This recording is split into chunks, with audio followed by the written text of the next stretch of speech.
Uganda's human rights record has on several occasions been tainted by acts of torture, extrajudicial killings, arbitrary arrest, and detention of Ugandans. This negative record prompted the European Union Special Representative for Human Rights, AY-MON Gilmore, to visit Uganda.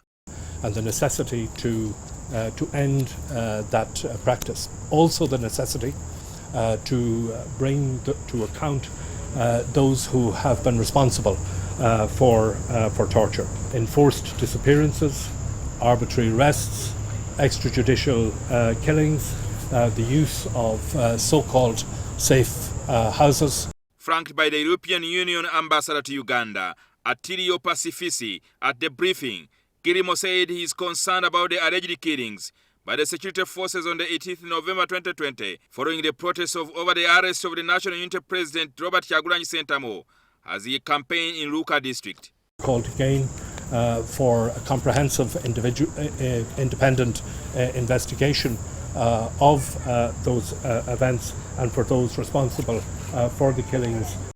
Opposition politicians have accused security forces of torturing civilians opposed to the government. To say, look, we're talking about human rights violations.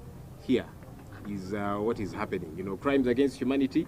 This is evidence and a lot more that we continue to gather. Yesterday, new President Robert Kyagulanyi Ssentamu addressed the UN Human Rights Conference in Geneva and accused the government of torturing his supporters. On the campaign trail, my entire campaign team was arrested and incarcerated without charge. Many were tortured and many are actually still in detention. During his engagement with President Museveni at State House in Nakasero, Gilmore said the president pledged to look into the concerns put before him.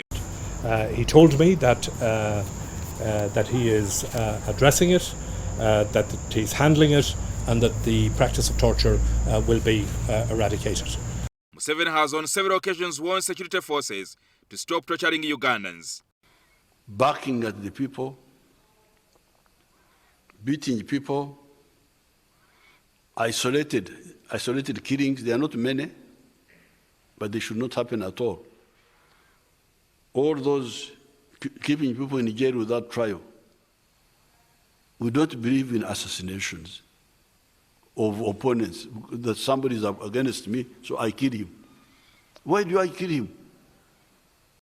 A case that came to light recently was that of writer Kakwenza Rukirabasaija, who is currently exiled in Germany. I want to see an end to people being tortured in detention. Torture has no place in our world, in Uganda or anywhere else.